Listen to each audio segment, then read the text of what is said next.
Paşam, paşam, paşam, paşam, Tahsin paşam, Tahsin paşam, Tahsin paşam. Şey nerede? Şey nedir? Hünkârımız neredeler?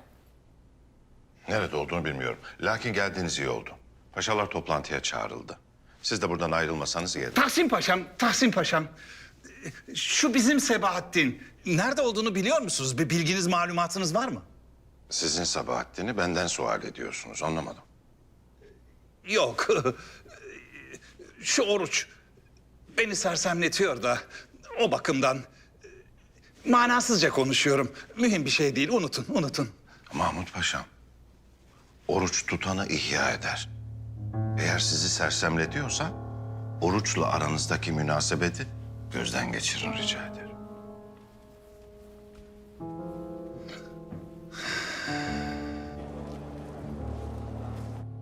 Toprağın savaşla kazanılma devri kapanmıştır. Artık medeni dünyada savaşlar iktisadi. Eğer paranız varsa istediğiniz toprağa sahip olabilirsiniz. Filistin topraklarını para vererek mi alacaksınız? Hayır, onlara daha iyi bir hayat vaat ederek.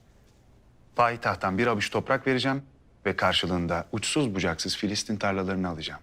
Filistin'den toprak alsan ne olacak? Tamamına nasıl sahip olacaksın Herzl? Sadece bir mahallesine sahip olduğunuz koca bir şehrin bütün hayatıyla oynayabilirsiniz. Diyelim o şehir çok sessiz, sakin bir yer olsun. O zaman siz mahallenize eğlencenin en çılgınını, kadınların en güzelini koyun. Ve müziğin sesini sonuna kadar açın.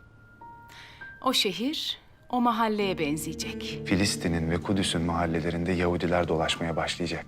Müziğin sesini sonra açacağız. Yahudi olmayanlar bile Siyonistleşecek.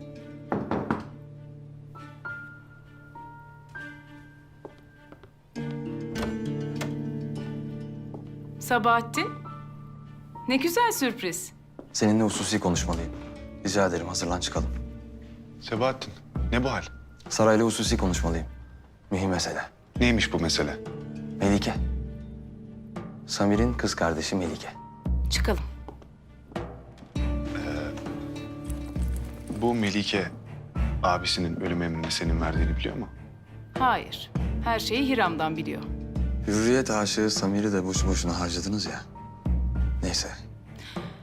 Medeniyet savaşında kahramanlara olduğu kadar kurbanlara da ihtiyaç var Sabahattin. Biliyorum Sara. Biliyorum.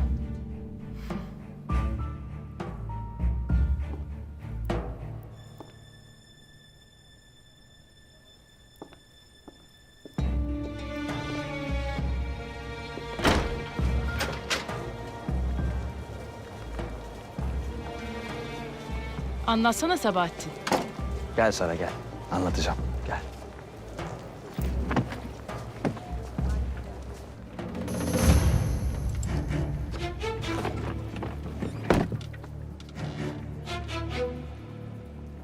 Ne oluyor Sabahattin? Gidiyoruz. Nereye? Şehzade Abdülkadir seni tutukladı. Neden yapıyorsun bunu Sabahattin? Bir kurban vermemiz lazımdı Sara. Ben de seni seçtim. Sen istikbal vaat eden biriydin. İşte onu kaybetmemek için seni kurban veriyorum. İstikbalini inşa eden bizdik Prens Sabahattin. Sen beni değil, istikbalini kurban veriyorsun. Yıldız'a çek.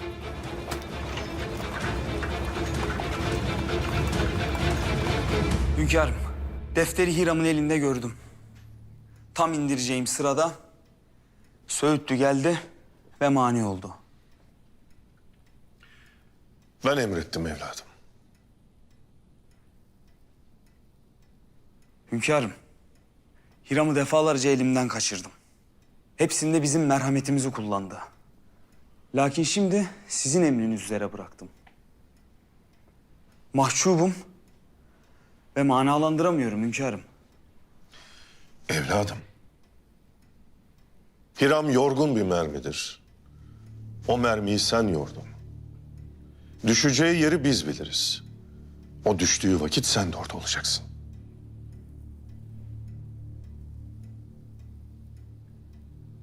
Lakin defteri kaptırdık. Hiçbir şeyi kaptırmadık.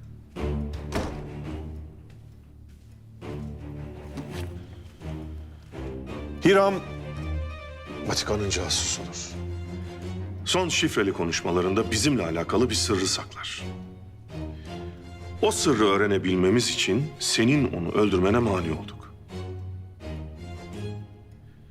Defter için geldiklerini bildiğimizden onlara sahte defter verdik. İngilizler defterde Hintli Müslümanların adları var sanarken kendileri için çalışan Hintlilerin isimlerini bulacaklar. Çıkabilirsiniz.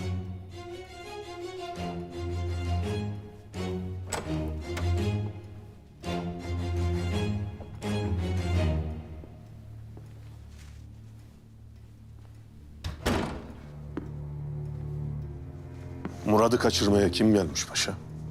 Henüz bilmiyoruz hünkârım. Lakin Şehzadeniz Abdülkadir Efendi haini yakalamak için kendisi gitmek istemiş.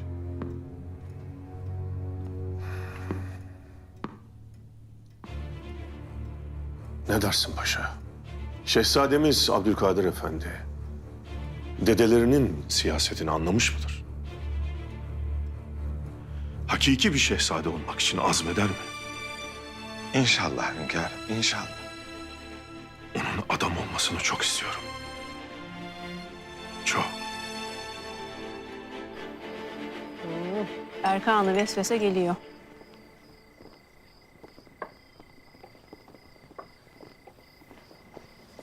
Hayırlı akşamlar. Afiyet olsun Bidar kadın. Hayırlı akşamlar efendim. Buyurun, beraber olsun diyeceğim ama siz şimdi kim bilir ne meselelerle meşgulsünüzdür. Ben değerli vaktinizi meşgul etmeyeyim. Teessüf ederim Bidar kadın efendi. Yani bu son sözünüze kırıldım vallahi. Biz devletimizin bekası dışında ne işle meşgul olacağız? Eminim öyledir Mahmut Paşa. Bidar kadın. Nahoş bir durum yoktur inşallah sarayda. Ya da ne bileyim can sıkıcı bir mesele falan. Çok şükür yoktur. Ama siz niye böyle endişelisiniz? Hayırdır? Yok, yok canım. Ne endişesi? Seniham yersiz bir evham yaptı o kadar. Yoksa endişe falan yok. Hadi biz gidelim Seniham. Hayırlı akşamlar. Henüz Sabahattin'i saraya getirmemişler demek. Yoksa Bidar kadın laflarıyla bizi boğardı. Gene de vaziyetimiz vahim Seniham. Vah halimize.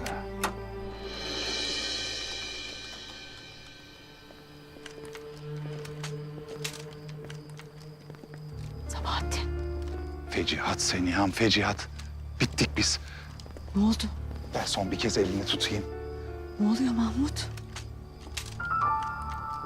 Bu kim? Ha, kurtulduk. Sebahattin zehir gibi bir tertipte bulunmuş. Bu arkadaki kadın Sara Hedeya. Onu yakalatmış. Gel.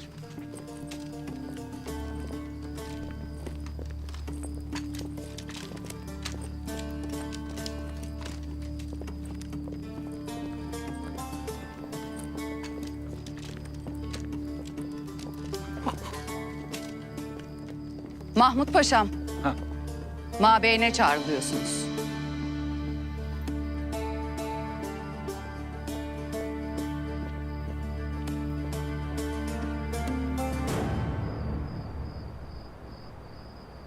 Tahsin Paşam, sizin haberiniz var mıdır? Toplanmamıza sebep olan hadise nedir? Tahsin Paşa'nın haberi olmaz mı hiç? Tahsin Paşa gölge padişahımızdır. Aman paşam, duymamış olalım. Bizim ne öyle bir derdimiz ne de sevdamız vardır. Tahtın sahibi tektir. Gözünü dikenlerin gözünü çıkarmak da vazifemizdir. Latife canım, latife. Destur! Sultan Abdülhamit Han Hazretleri! El muzaffer daima!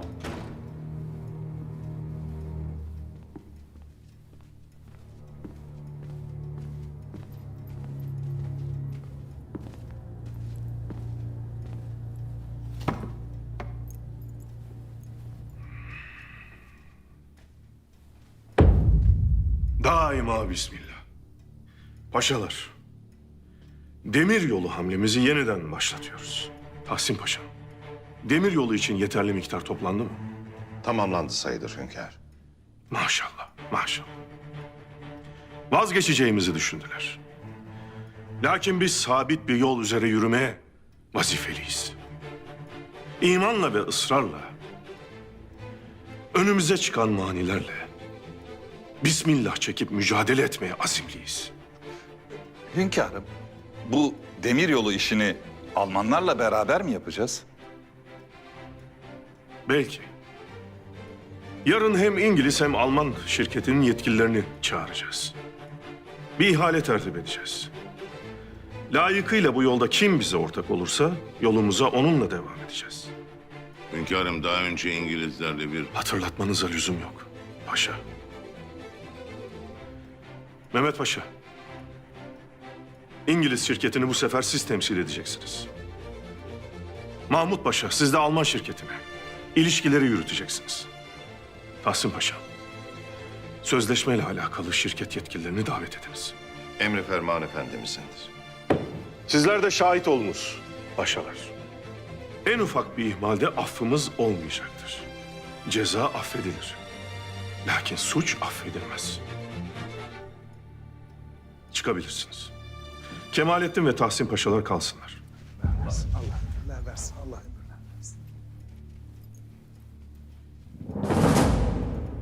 O kadın mı geldi Murat Efendi'yi kurtarmaya?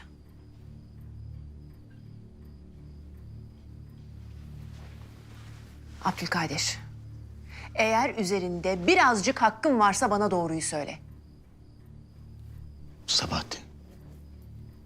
Murat Efendi'yi kurtarmaya Sabahattin geldi. Neden?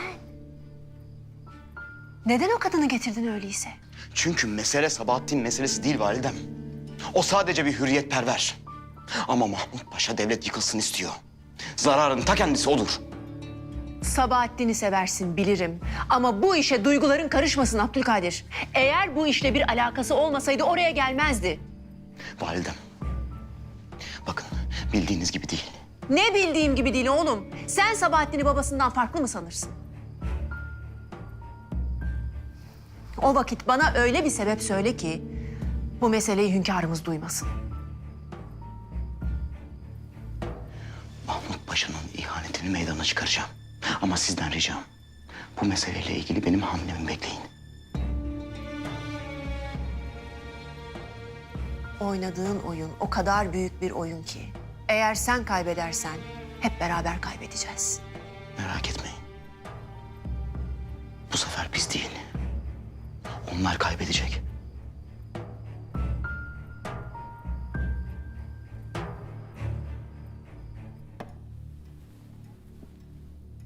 Hünkârım, bağışlayın lakin... İngilizleri neden çağırdığımı merak edersin. İngilizler bize harp ilan edecek paşa. Harp sancağımızı açtık say. Lakin şimdilik kutunun içindedir. İngilizler bizzat mı cephe açacakmış? Bize cephe açamazlar. Hilafet gücümüzden korkarlar. Bu sebeple ya Rusları ya Sırpları yahut Yunan üzerimize salacaklar. Biz de o vakte kadar harp hazırlıklarımızı yapıp silah alıp tabyalarımızı imar edip ordumuzu denetlemek için zaman kazanacağız. İngilizleri bu sebeple çağırırım. Onları biraz oyalayacağız paşa. Dostunu yakın tut. Düşmanını daha da yakın. Kimin saldıracağını nasıl öğreneceğiz? Hiram'ın Vatikan'la şifreli mektuplaşmalarını çözdük. Anladığımız kadarıyla Hiram bize kimin saldıracağını biliyor. Hünkârım, yakalayalım Hiram'ı, binelim tepesine konuşturalım. Konuşmaz. Tilkiyi ancak avının peşindeyken gafil avlayabilirsin. Onu ava davet edeceğiz. Av kim olacak? Bizzat ben, paşa. Vatikan'ın Hiram'a gönderdiği mektupta bizim tekke ziyareti yapacağımız ve tebdili kıyafet gideceğimiz yazıyor olacak.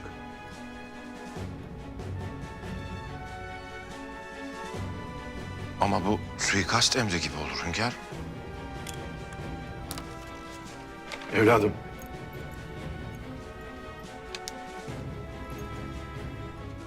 Hiram'ın Vatikan'a telgraf çektiği eve git.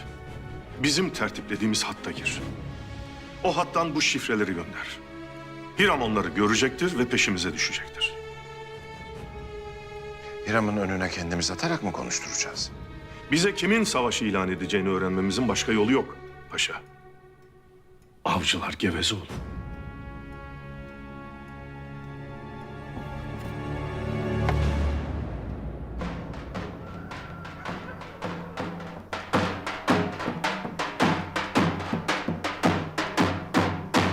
Besmeleyle çıktım yola. Selam verdim sağa sola.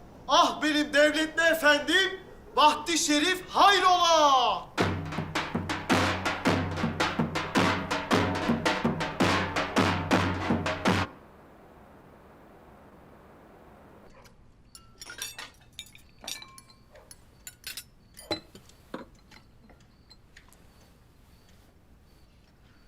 Allah senin iyiliğini versin Mahmut. Dur artık daha fazla yeme. Vallahi çatlayacaksın şimdi. Yahu sahurda bu kadar yenir mi? Bak böyle gidersen değil iftara bayrama kadar zor boşalacak o miden ben sana söyleyeyim. Mahmut, ne diyorum ben sana? Of. Neyse. Ezan vakti yaklaşıyor. Ben abdest almaya gideceğim. Size de afiyet olur inşallah. Sağ olun. Allah kabul etsin validem.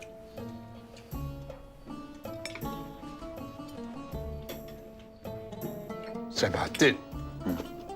Yemin ederim. Sana yemin ederim. Yarın harbiden oruç tutacağım. Öğlene kadar tutarsınız pederim. Öğlenden sonra bana satarsınız. Yok. Öyle olmaz. Bu sefer harbiden oruç tutmak zorundayım. En kötü ihtimal ikindiyi zorlarım. Neden dersen? Çünkü işler çok ters gidiyor. Vallahi pederim, Mahmut Paşa'nın bekası için tutuyorsan bence tutma gerçekten çok günah girersin. Çok günah. Sevzekliği bırak Sebahattin. Şurada benim sahurumu zehir, niyetimi de mundar etme. Vallahi ben de oruç tutacağım. Abdülkadir olmasaydı ben şu an ikteydim. Yalnız şu an itibariyle hiç kuşkum yok ki Abdülkadir Efendi hürriyet sevdalısı. Bu hürriyet fikrini bu Abdülkadir fitiliyle yutmuş. İçinde barut olmuş. Bu saatten sonra ne annesini dinler ne babasını dinler. Ne de olsa talebem sayılır. Elimde yetişti. Şehzadem benim.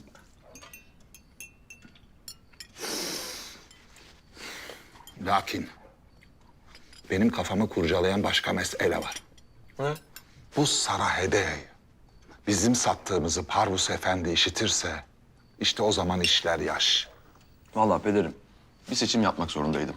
Kimse Sara Hedeya'nın yerine ölmedim diye beni suçlayamaz herhalde. Ama vallahi bu Parvus yüzünden iştahım kaçtı. Oh. Pederim? Çok yedim be kalkamıyorum. Bir yardım et yardım. Geldim. Geldim pederim. Kalkamadım bir an. Buyurun. Ya, Buyurun. biraz uzanayım divana. Uzanın buyurun. Ne yediniz, ne yediniz?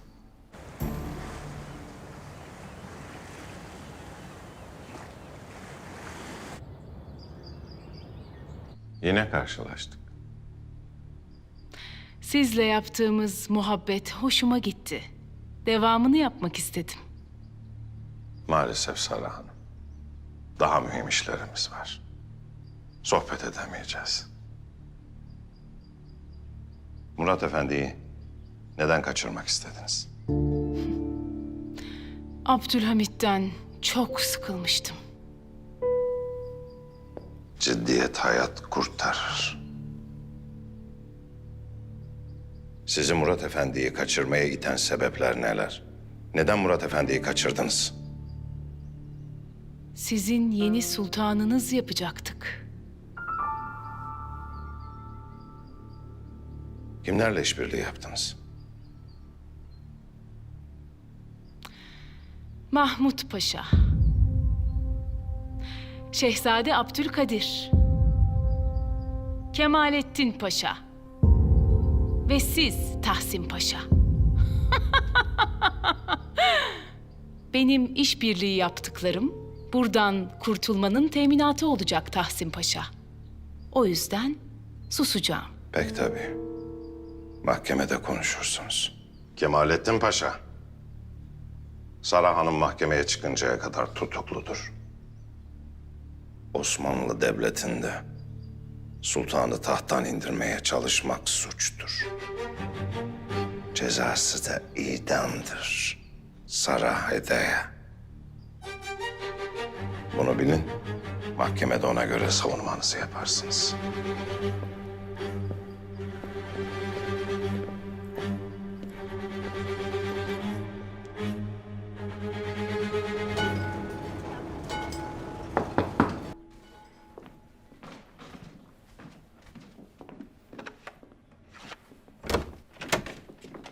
Bay Kornat, buyurun. Sara Hedeye gördüğüm kadarıyla halen dönmemiş. İlginç. Merak etmeyin, dönecektir. Birlikte çıktığı genç Sebahattin. Sıkı işbirlikçimizdir, ona güvenebiliriz. Buyurun. Bu işbirlikçilerin doğasına ters. İtimat ederseniz onları bozarsınız. Çalışmalarımız ne alemde? Gayet iyi, bir ilan üzerine çalışıyorum. İlan mı? Mahiyeti nedir? Vaat edilmiş topraklar. Malum, Filistin'den toprak alacağım. Filistin durduk yere Yahudilere neden toprak satsın? Orada zeytin ticareti yapmak için bir şirket kuracağız. Bu şirket Filistinlilerin değersiz arazilerine karşılık İstanbul Boğazı'nda onlara yalı arazileri teklif edecek. Kâr çok büyük, kimse hayır diyemez. Neyse. Bay Parvus'la toprak alım satım meselesini istişare ettik. Toprak alınacak fakat evvela ağırlık bu bölgelerde olacak. Evet, bu bölgeler de arz-ı mevudun içinde. Lakin neden burası? Abdülhamit demiryolu hamlesini yeniden başlattı. Demiryolu ihalesi kendi tasarrufumuzda olmasa da demiryolu hattı üzerindeki bölgeler toprak alımlarıyla kontrol altında olmalı. İşte yol almak diye buna derim. Güzel. Osmanlı'nın yaptığı tren yolu aslında Yahudi halkı için yapılmış olacak. Şimdi sırada payitahttaki yalı arazilerini almak var. Güzel.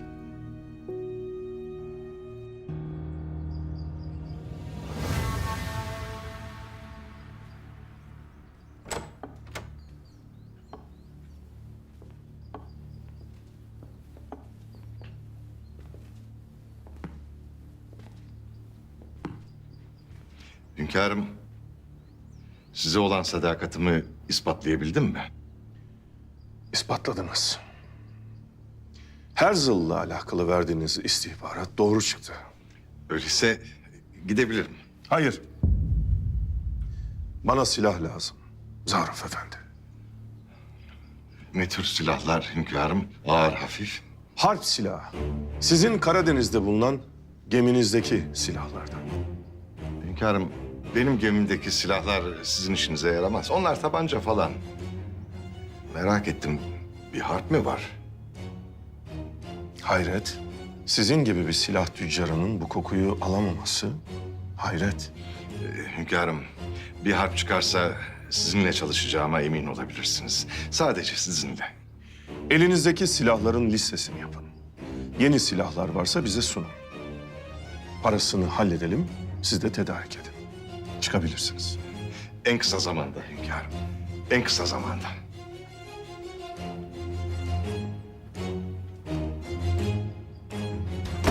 Kiminle savaşacağını öğrenmek istiyorsan silah tüccarlarını takip edeceksin. Karadeniz'deki gemiyi takibe aldırırım hünkârım.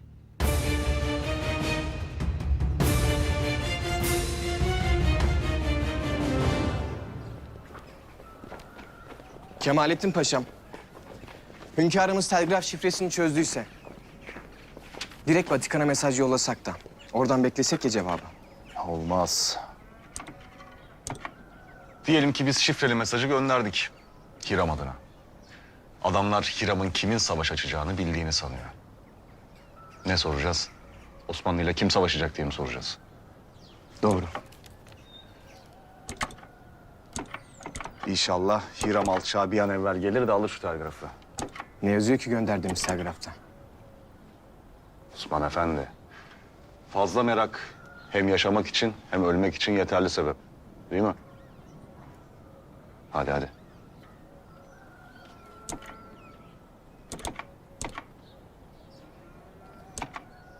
Ben saraya gidiyorum. Tahsin Paşa telgrafı çek gel dedi.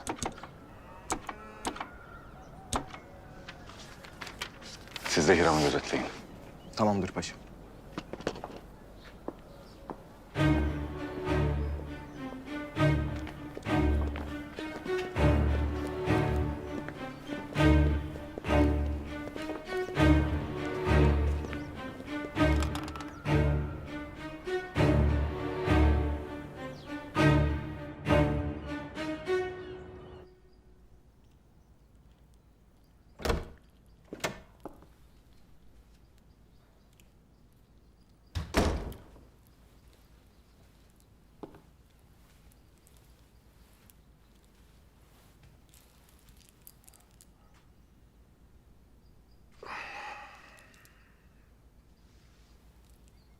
Seniham, hoş geldin. Hünkârımızın vakti hayır olsun. Zikri kabul olsun. Beni görmek istediğinizi söylemişsiniz. Gel.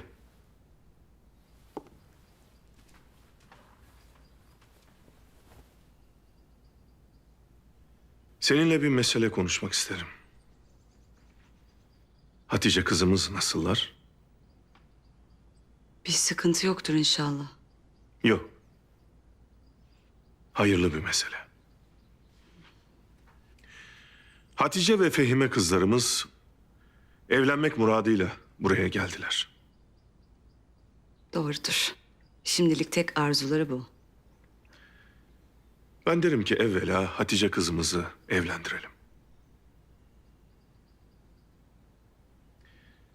Hatice kızımızın gönlünde sizin bildiğiniz biri var mıdır?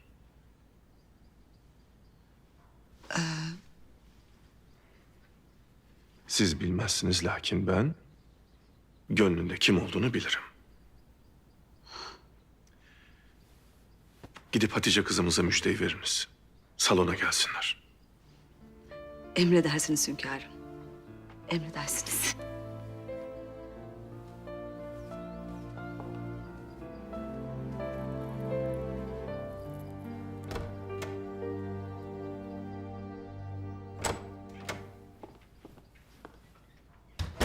Kızlarım.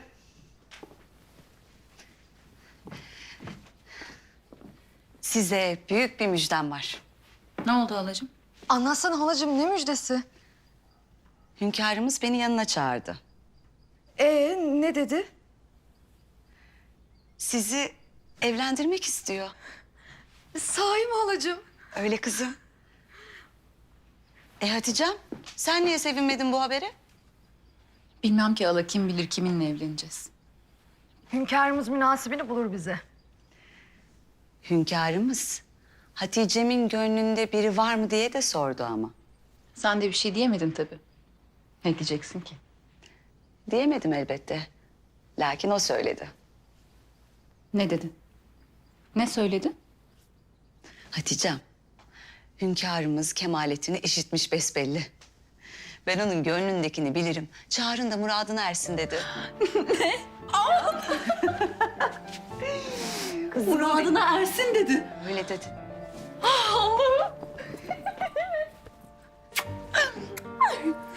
Bırak ve hemen bunları en mahir terzileri çağırtalım. En güzel elbiseleri diksinler. Dur kızım, acele etme. Önce bir hünkârımızı gör. Seni salonda bekliyor. Ondan sonra hepsini hallederiz.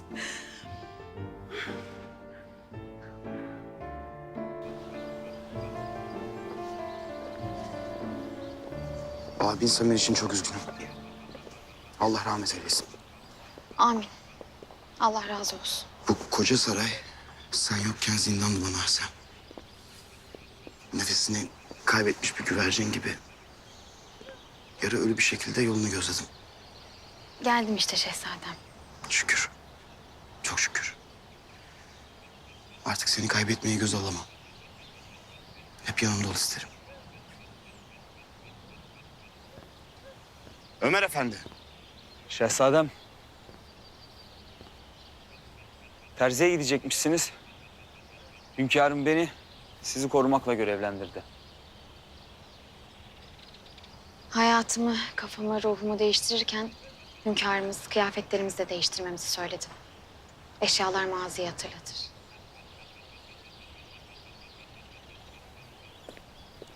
Gidelim.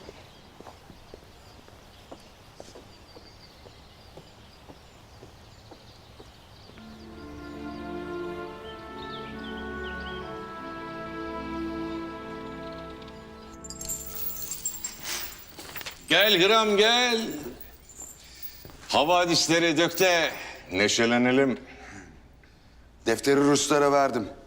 İngilizlerle masaya oturdular. Defteri verdiler, ajanlarını aldılar. Şimdi İngilizler defterdeki Hintli Müslümanları temizleyecek. Bu işte burada kapanacak. Fevkalade. Şimdi payitahtta Ramazan olmasa öyle bir sofra donatırdım ki Mahmut Paşa'yı hepten dinden imandan ederdim. Paşam, Hiram, Bay Zaharov, pek bir neşelisiniz. Abdülhamit bana silah siparişi verecek. Sunum hazırlayacağım. Tabii ki keyifli olurum. Yahu siz benden bir şey mi saklıyorsunuz? Saklıyoruz tabii. Mahmut Paşam, yakında büyük bir savaş çıkacak. Savaş mı? Ne savaşı? Nereden çıktı bu savaş? Benim niye haberim yok? Kim kiminle savaşacak? Hristiyan alemi birlik olmuş durumda. Osmanlı'yı hesapta bir devletle savaşa çekecekler. Lakin tokadı hep birlikte sallayacaklar. Artık kim kimi devirir bilinmez. Fakat Abdülhamit yalnız. Abdülhamit sizden silah istediğine göre hangi devletle savaşacağını biliyor olmalı. Hünkâr, harbiden büyük oyuncu. Kiminle savaşacağını bilmiyor ama öğrenmek için tertip üstüne tertip kuruyor. Ama sizin de Abdülhamit'e küçük bir oyununuz olacaktır elbette. Elbette. Hünkâr, savaş patlamadan savaşın patlayacağı cepheyi bulamayacak. Ama biz aynı cephedeniz yahu. Şu savaşın kimlerle çıkacağını bana da söylesiniz de ben de ona göre vaziyet alsam. Olmaz. Olmaz. İran, bu savaşın hangi ülkeyle çıkacağını sen de mi biliyorsun? Paşam, bir yerlerde birileri ölecekse benim de bir miktar malumatım olur elbette.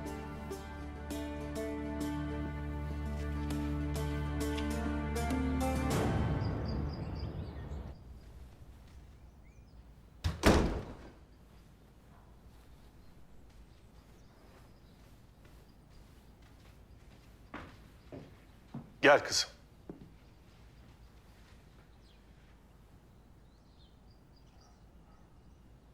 Artık evlilik için vakit gelmiştir.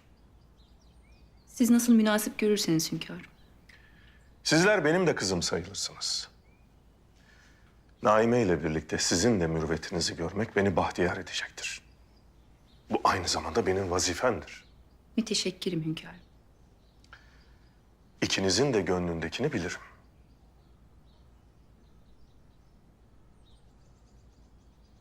Gel kızım.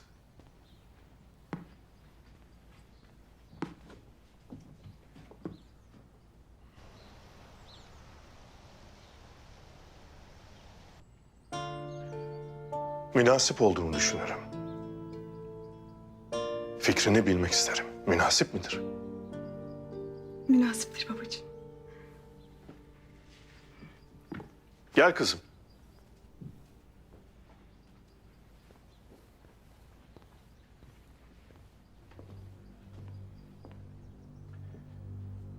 senin de gönlündekini bilirim.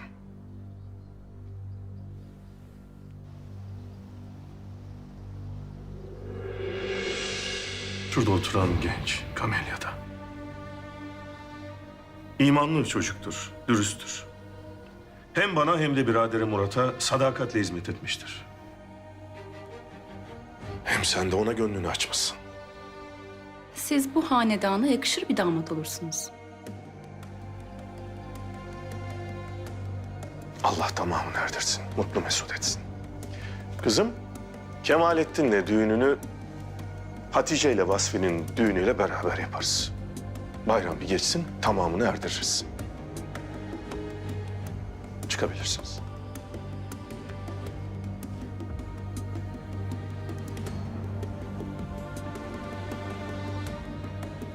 İnşallah Hatice muradına kavuşur. İnşallah halacığım. Abla ne oldu Hatice? Hatice! Sen mahvettin her şeyi. Bırak kardeşini, ne yapıyorsun sen? Vallahi senin yüzünden. Hatice! Hatice bir sakin ol. Ne oldu anlat bakayım, sakinleş. Ne anlatayım? Mahvettiniz beni. Hırsınıza kurban ettiniz benim sevdamı. Tamam Hatice'm, tamam. Söyle kızım, ne oldu? Söyle de bulalım bir çaresini ha. Senin çare dediğin bana zevc oluyor. Sünepe bası her şeyi anlatmış hünkâra.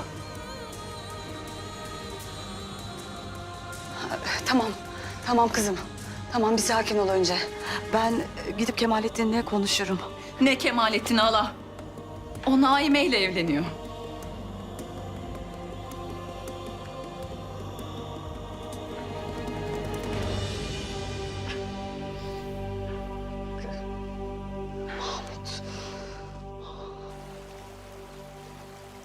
Sultanım, İngiliz ve Alman demiryolu şirketi temsilcileri huzura kabulü bekler.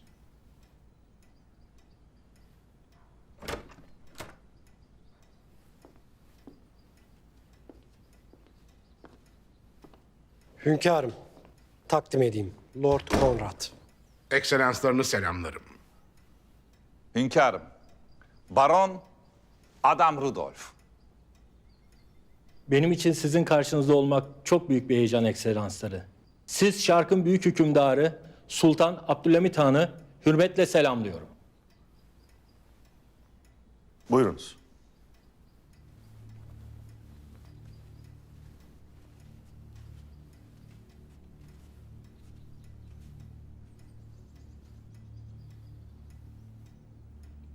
Kıymetli temsilciler, demiryolu hattımız budur. Herkes bu güzergah üzerinden tekliflerini getirecek. Bazı şartlarımız olacak. Demiryolu Hicaz'a ulaşana kadar Müslüman mühendisleri siz eğiteceksiniz. Hicaz bölgesini sadece Müslüman işçi ve mühendisler yapacaktır.